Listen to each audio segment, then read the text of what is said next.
And Mana. I'm Ben. We're AutoSave. Welcome to our channel. Today we're watching 86, Season 1, Episode 3. We got a lot of information last episode about the truth about the war and the truth about the war. Yeah.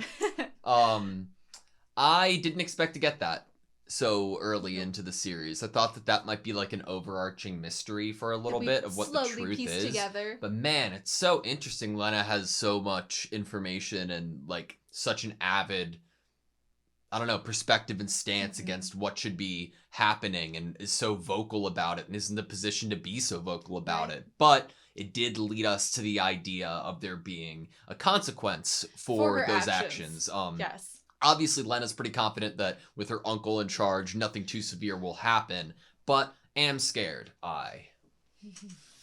Ready? Yes. Sweet.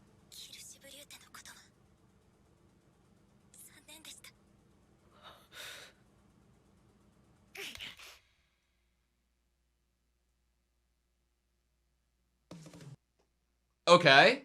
That makes me think that someone's gonna die. She's gonna say sorry that they died, and it's gonna be really hard to handle. That was a nice touch to have him sigh at the same time that this like singer kind of makes a sound like that. Oh, the scar on the neck. Good job. Wow. Oh, June's. Whoa.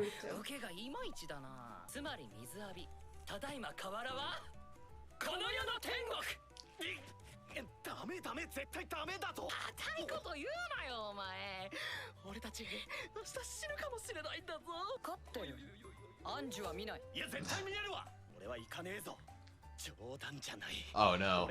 Oh no.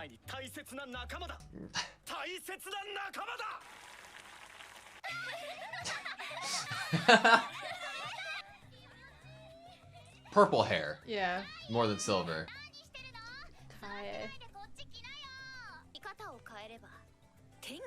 It's heaven on earth, yep. That voice actress is so familiar. Anju's. Ah.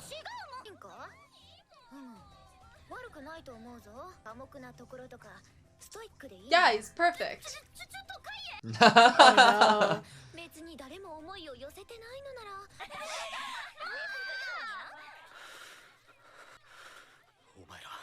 Oh my god. Does he still have the spoon? Yeah.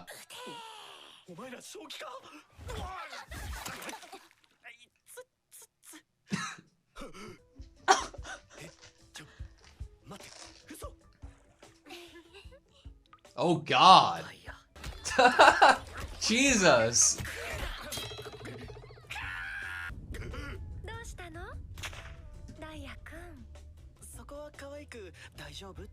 Oh my god.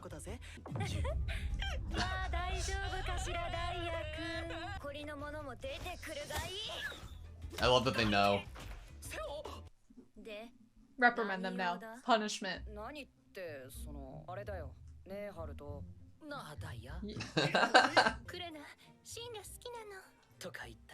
You're going to get killed.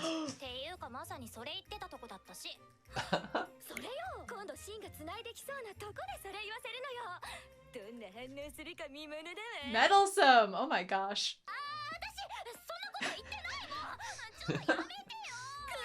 God, I want to have fun, but I keep thinking about the beginning of the episode, yeah, you know? Someone's gonna die.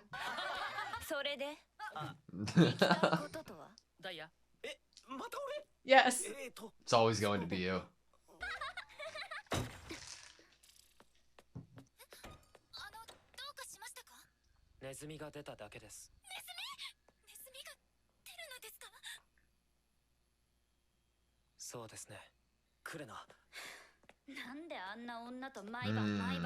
Jealousy.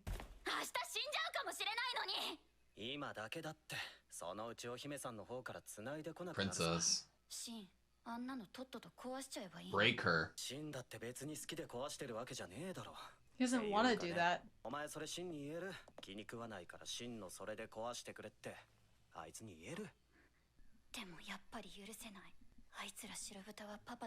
Wow.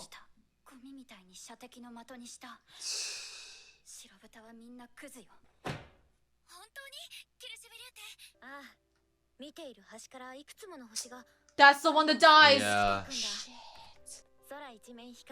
Fuck.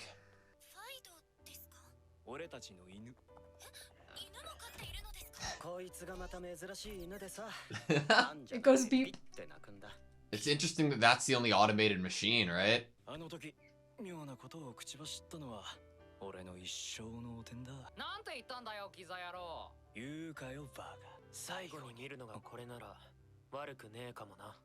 Wow. Why'd you have to tell her?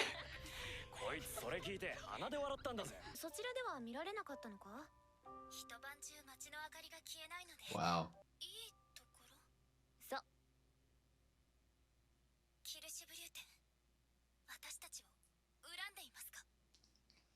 それはもちろん差別されるのは辛いし悔しい。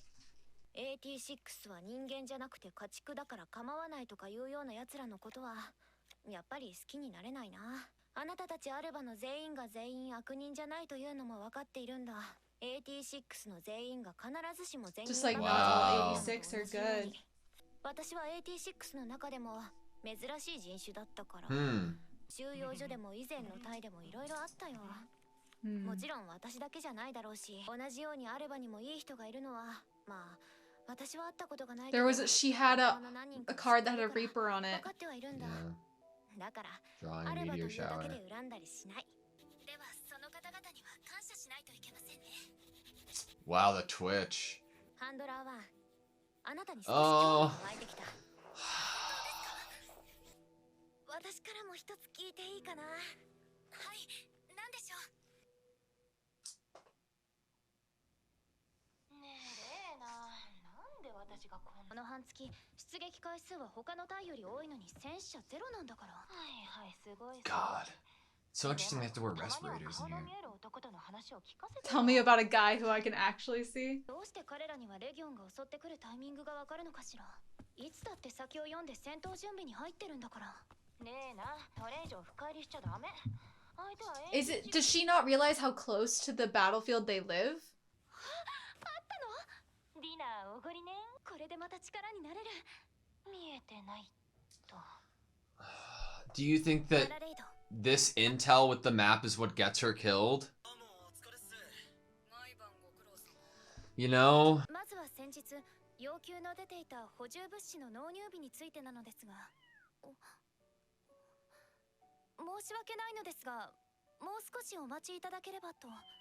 Looking for the muse. 猫ですか？ They have a dog and a cat.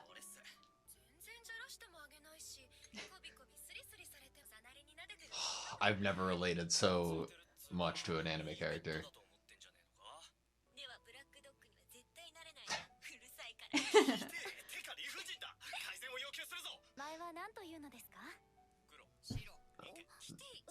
They all call it something different. I love how she's looking in different directions if she's in the room. Does she take notes about everything they tell her?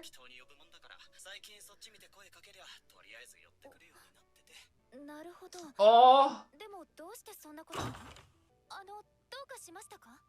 ネズミが出ただけです。ネズミ？犬も飼っている。 This is all the conversation. I love how they're conveying time. Wow, this is so cool. The moment. Oh my god, okay.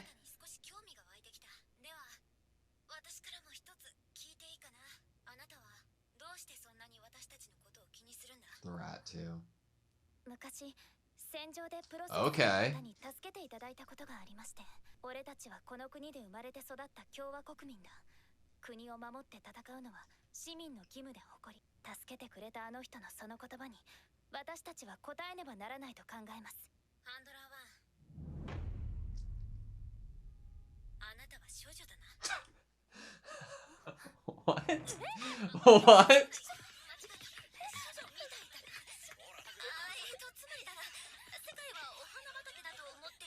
Drinking the tea. Pure ideal. Young.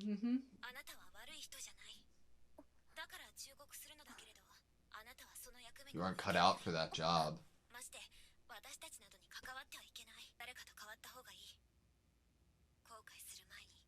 She's taking an interest in you, and so she's trying to get you to leave before Shin gets you to leave. She's gonna feel useless.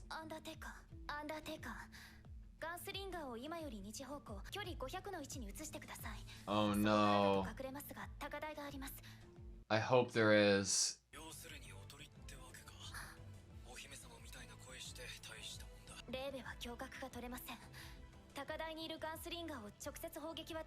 Oh no, sending her to be a decoy.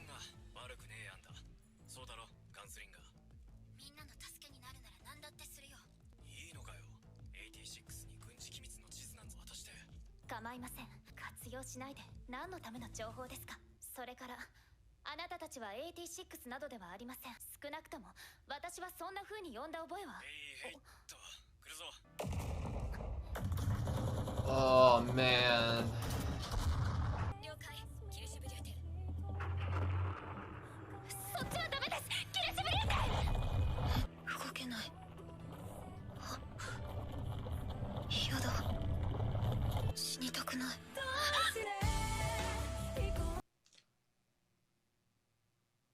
Do you think that there's an after credit? I'm sorry, I wasn't paying attention. I was too maybe.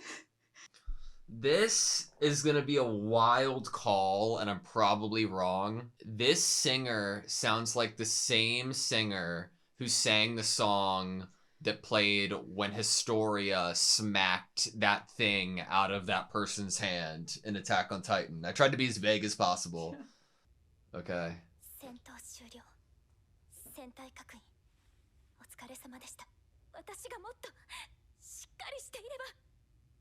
あんたにしてみれば86の1匹や2匹当死のうが家に帰ったらすっかり忘れて夕食楽しめる程度の話だろ。扱いしませんって勘違いの聖女ごっこにどうでもいい時なら付き合ってやるよ。けどさ、こっちはたった今仲間が死んだんだ。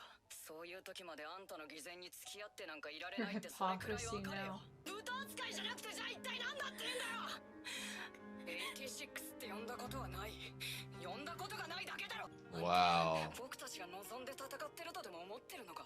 あんたたちが閉じ込めて戦えって強制してそれを止めもしないでただ毎日優しく話しかけてやればそれで人間扱いしてやれてるだなんてよく思えるな。そもそもあんた僕たちの本当の名前さえ一回だって聞いたことがないじゃないか。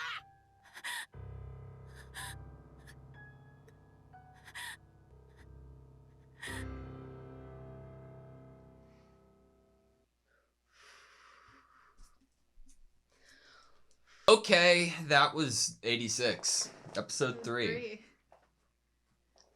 That sucked. That was upsetting. Man.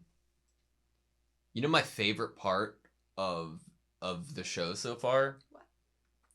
I love how they choose and execute when they show each of their perspectives and the change of time when they do it, and when they decide to like let us in on this is obviously the previous conversation. This is the same conversation that we have a dog, but it's prefaced with so much more, and because of that, so much more emotion and connection is built between these two characters, and yet we're a completely unique perspective because of that. Mm-hmm. We're understanding both sides of it visually through their expression as they truly seem to be, but all they have is each other's voices, so they only have one side of each of the stories. Mm-hmm. And just, man, it's so fascinating, and it's so good. I like what you just said about, like, I think it's rare for the viewer to feel so much so in a completely unknown to the world perspective that we have, where we can see both sides of this auditory relationship, this vocal relationship, where they can't see each other, they can't see the worlds that the other lives in, they don't know what the day-to-day life is, and it's all just phone conversations basically. And I don't think I've ever felt... A lot of times in shows, I either feel like I'm following the direct action and seeing everything or knowing everything that a singular main character is seeing and knowing. Yeah. And I'm a part of their kind of journey and their way that they're experiencing the world. But it is more rare to have more of a outside perspective where you're actually kind of seeing it in the way that it's like this timeline in front of you and you're kind of honing in on different people and different moments in time and their perspectives individually. It's kind of like reading a book where the chapters switch between a different characters' perspectives.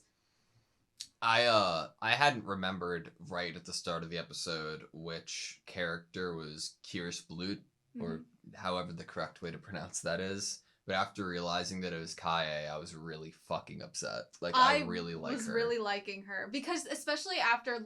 Honestly, that's probably why they gave her the scene last episode where she accidentally, like, makes a joke about Shin being too lazy to actually write the reports and then being like, oh no, I said that while on this, like, communication device, the Pararaid. I liked the bridge she offered to Lena. And unfortunately, like, the end of the episode after credit happened with T.O. Yeah. Laughing Fox, I think, is his other name. It sucks, man. Like, I don't know. It just sucks. Because, like, we are just learning a bit about them, but we know that Lena doesn't come from anything but pure motive and isn't just... and is trying in her own right, but everything that Theo says is understandable from their fucked up perspective that they've had to live through and the internment camps they've had to be in.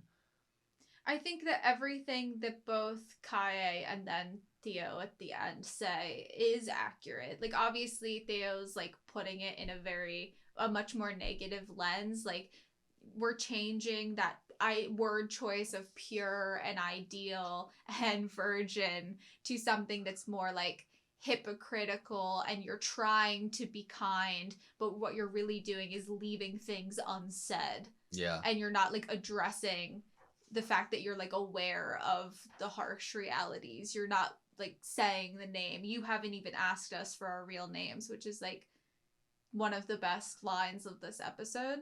But it's like it's very similar lines of thinking, just one is in a more positive, more like, I see you in a more like, you're not trying to hurt me way, and I'm, like, aware of that, and another that's like, you might not be trying to hurt me, but you're also not really trying to actually help me. What's your take on the idea of, like, asking for real names? Like, what do you... Humanizing? Humanizing? In terms of, like, what real name? Like, their non-battle name. Their real, given to them at birth name, how they actually call each other. Okay. Something that's more human and more like, we're actually friends and we're actually comrades, instead of, like, you are in charge of me and I'm just a machine with a name. It's just, like, for somebody who is like, considerate as Lena and pure intentioned as her, I don't think that she has thought or understood, or it has been, like, I don't know. I don't think she's ever been given the opportunity to think about the fact that she hasn't asked about names and what the idea behind their names could mean to them. Yeah. Because I think that if she had, she would have. I mean, it's the same line of thinking of, like, she's leaving the name 86 left unsaid, but she's also leaving their real names left unsaid. There was like, you won't own up to the fact that they're humans completely, and you won't own up completely to what 86 is. There was a really great line at the end given from Theo about, like, okay, yeah, you might not have called us 86, but all that means is that you've left it unsaid. Whew. Jesus. Like, it's like, it still exists. Yeah. Like, call it what it is, say its name. Honestly, I agree with, like, the fact that it totally unintentional on her end to be, like, hurtful by not asking what their real names are. And you can tell that by just how kind of triggered emotionally she gets when he says that, where she, like, is realizing, like she I feel like, because obviously I don't know and she hasn't told me, that like emotionally in that moment, it's like one of those moments where you find out, like you had no intention to hurt someone you care about, but then you find out that something that you did was harmful to them or hurt them, and you're like, the awareness of knowing that you actually hurt them even though it was unintended, and then you also are kind of like beating yourself up of like, oh my god, yeah, why haven't I not asked that? I do care about them. I don't want them to get the wrong idea. I'm not trying to be a hypocrite, like, and that, should I be doing more than what I'm doing right now? I thought that finding the maps would be good, sharing information even if it's classified. It does open up that like can of worms of like, what exactly is he meaning by her doing more when she's already doing things that are technically not allowed? Like, one thing that's been a through line the past 2 episodes is the fact that she lacks the information to make the initial call. Like, we're already, Shin, like, the Undertaker is already able to see what's incoming, plan ahead, and situate and orient the squad as so. And Lena is not able to do that because she doesn't have the same information or visibility, or she doesn't have the same awareness of what's going on as Shin. So I wonder if that's going to continue to a point of there being like a video feed introduced, or Lena going there in person to try to utilize, to like put her money where her mouth is type beat. What was your interpretation of the Karena, and I think Daya is his name, but conversation about like Shin should have already broken her already, you know? Yeah, I think it's really intriguing what's happening there, because I did already say or show that like in talking about her specifically, Karena, in terms of like her reaction to people talking about the white pigs, it always seemed like deep down it did make her uncomfortable. Yeah. But here we have this situation where she does have a love for someone and she's jealous, but she also is aware and knows that like these feelings she has right now, they're not the ones that Shin has, and he would not be happy to know that that's how she's feeling right now, or that's how she's acting right now. Yeah. And Daya's the one that kind of spells it out, like, okay, if that's what you're saying to me right now, like, could you say that to him? Could you say to his face that you want him to break her? He doesn't want to be doing this. He doesn't want to break any of them. It's almost like do you think he enjoys doing this, and just for your own feelings and your own self-satisfaction you want him to do it? It does bring me back to Lena and Teo at the end, where it's like, what does he actually expect this young girl to be doing when she's already trying to like do things that aren't allowed and be kind to them and helpful to them?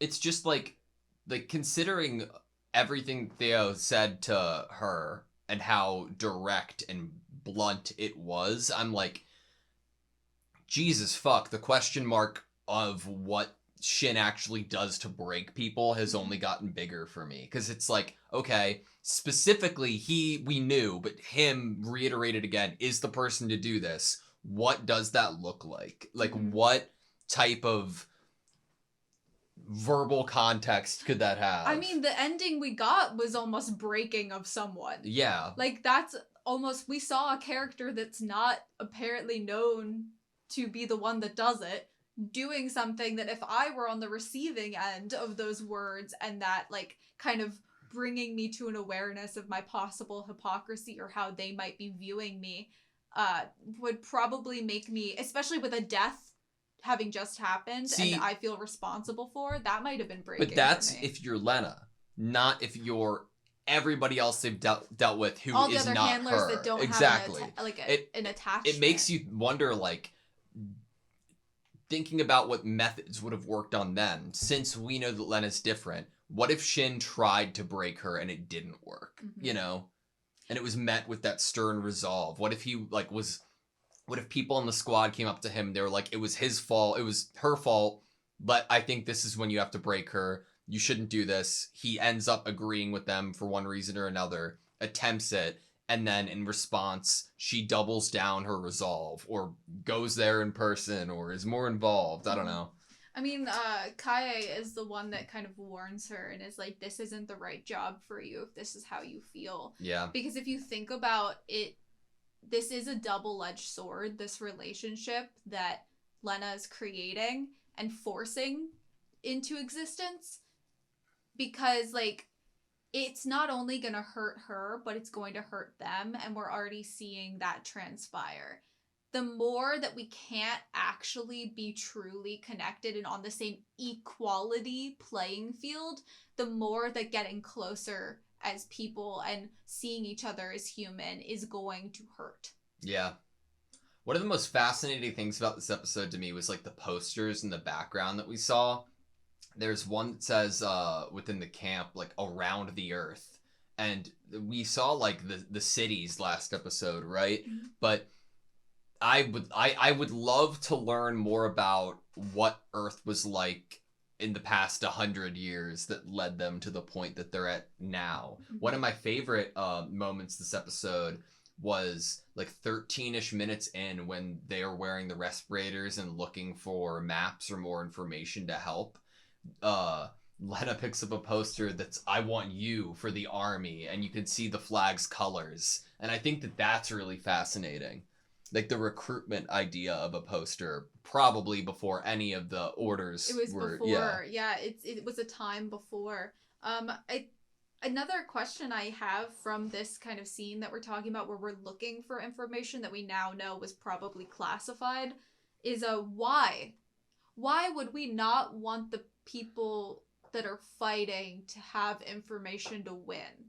You know, like Lena says in episode 2, like, okay, well, I want accurate reports from you guys because you are an ace unit, and your reports could help not only like me handling your unit, but also like other squadrons. Yeah. Why would we not want the people fighting and even the people handling the processors to have all information that could help them win? We have not seen what the Empire of Giad looks like. Yeah. We don't know what, like, I don't know. Yo, if one of the next episodes we get a picture of somebody from the Empire of Giad and they have white hair or silver hair and silver eyes, I would be like, all right, now what? You know? Like, are we just trying to create a society that is like has a permanently oppressed group of people in order to, like, is it all fake? Like, how we already are introduced to this idea of like fake history, but like how much even is fake about the situation that they're in? Like, they have this wicked empire that's fighting them. They've walled in their city and all of their people that look a certain way. They're having people fight that they have like created to be non-human by law officially. But there's all these drones that are coming to fight them, and we're not sending accurate information or even all information. We're not actually trying to win, it seems like. And that's like a weird thing to me. I don't understand why we wouldn't be trying to like send out, like, get as much information as possible, you know, to the people that are fighting. Even if we see them as inhuman, you'd at least want your handlers that you see as the Alba, you know, you'd want them to at least know everything possible, have updated complete maps. Man, under what circumstance was Lena on a battlefield that she was saved by a processor on? Right. Like, we need to see that at some point, right? We have to see it at some point. I mean, she started drawing a picture of the person that saved her. At least that was my like idea, that was the person that saved her. I mean, she doodles when she's talking about things. So when they were talking about the cat, she was doodling a cat, you know? And when she was talking about the processor that saved her, she was doodling this man with bangs and glasses. Gotcha. He said to me, "We're members of the Republic. We were born here and grew up here. It's a citizen's duty to protect his country, and I'm proud to do it. That's why we fight. I think we need to live up to the example set by his words. We ask you to fight, but don't even watch you do it. We don't try to know you." Damn. Goes against what he said. We are going to see that at some point. Mm-hmm. Guarantee it. There has to... I don't know. There has to be... Part of me during that scene was like, is that Aldrich? the older guy that's helping them, with their machines when they're changing parts and is like calling Shin over for little conversations. That's seemingly like retired but still there, like retired from like being on the battlefront. One of my favorite details this episode is when we're getting the static shock of inside of Lena's room. Like every few seconds the frame will change a bit. From, like, her, like, just doodling and, like, has good posture to her, like, more slunked over and her, like, she, doesn't have as good posture. And, like, the camera angle changes slightly. We get to see all of her stuffed animals. I love it. I have a question, since we're looking at this scene. Is there a reason that the lilies are gone? I mean, we saw that they had died. Yeah, but that's true. Flowers die. But if you are having a bouquet of flowers in a vase that you salute to because it represents probably your dad, you might continuously fill that vase. Or if there's a point in time where you don't fill it, does it possibly mean something or symbolize something for the character? I don't know, because we've had so much like positive light in terms of ideals that her dad had. Yeah, I guess it doesn't have to be like a negative. Yeah. That they're not there anymore. It could be more like her taking on the mantle of her father, even more so. Yeah. I'm not exactly sure what it could mean, but I just thought to point it out. Interesting. So wetlands. Yeah. So it seems like she sent her to a higher place to look at. There ends up being an emperor's autonomous, like, what are they called? The machines. Well, the Legion was the name that we were given. And they're all given different names. But there's one of them that's like in a location that is weird and ends up being right by Kae. Yeah. But the wetlands, does she get stuck? Like, I'm trying to figure out exactly what happened. Like, did she can't move, I think she said. Okay, so did she get stuck? Let's look at it in 1 second, only because I was looking for this still frame for like 5 minutes. And I wanted to read off the different names that we have that we could see at least in this. Fafnir, Folke, Helianthus, Werewolf, Walpurgis, Griffin, Lucosia, Gunmetal Storm. That's Black fucking Dog's hype. Daiei, Snow Witches, Anju. Yeah, Labette, Dendroaspis, Gunslinger, Burnt Tail, Gladiator, Argos. So cool. Okay, so now we're going to the wetlands part of it. Because she even says, like, not that way, right? Mm-hmm. Yeah, she says not that way, and then I believe that she says she gets stuck. I'll hit it from the left. Back me up. Roger. So she went through a place to get there that ended up being... Yeah. Speed went to 0. Uh-huh. So she gets stuck in the wetlands? It seems like it, yeah. I can't move. Like, it's mud almost, and so, like, since she's a heavy machinery, so her machine's just, like, unable to move, and she's stuck there, and she gets killed. Yeah, damn, dude. And it sucks, because it's not, like, I was afraid that Lena was going to, like, through positive intent, give information that was incorrect. Mm-hmm. Like, I was worried that they were going to be like, oh, yeah, there's a high point on a mountain over there, go over there. Okay, Roger. What? There's no mountain over here, and then there's a death. But this is more indirect of like, okay, you set her up in this position, sure, but she was just calming what she was going to do back. You were trying to double check for her that was okay. By the time that you saw not to go in that direction, it was already too late. Right, and it's it gives you that idea, like, if she had already sent these maps that she found, you would see by that map, it's riddled with wetlands. Yeah. It's riddled with little, like, spots of water. And so that means that this entire geography that they're fighting on for this battle is a possible, like, issue for them getting stuck. So it's not Lena's fault that she sent her over there, and it wasn't misinformation. It's just that the certain path that was taken to get to the high ground ended up putting her into, like, because she couldn't see, because she didn't know she was about to walk into the wetlands. Because as they said earlier in the episode, it's scary to fight when it's dark. Yep. And I have a feeling that it might have been dark. Do you have a name for the cat? I'm going with Two-Tone. I think Two-Tone's just more interesting than the other ones. Yeah, I think Shrimpy was one of them too. Yeah. Fido was the dog, which I think the idea that it is like autonomous, that's like the only thing they've managed to achieve in terms of like robots that don't have to require a human being in charge. It was like their first attempt at trying to catch up to the Empire in terms of their technological advances, and all they could do was just create this kind of like robot pet. Accurate. I mean, it's more likely than anything that there's an intention behind, like, oh yeah, we totally need people in there, right? Just to double serve as a way to get rid of people that you don't want around anymore. Yeah, is that really the purpose here? Like, what if this whole battle's fake and we're just trying to eradicate this group of people? Yeah. Or it's just being taken advantage of. Yeah, I don't know what to think anymore just because we've been given the fact that there's an actual fake history. And now that's going to make my theory brain go freaking crazy because I'm going to be like, what's actually fake? Is this new truth actually fake? I can't trust anything anymore. Yeah. Yeah. I'm with you. You good? Yeah. Thank you guys so much for watching this video. Please like, comment, and subscribe, and we hope to see you next time.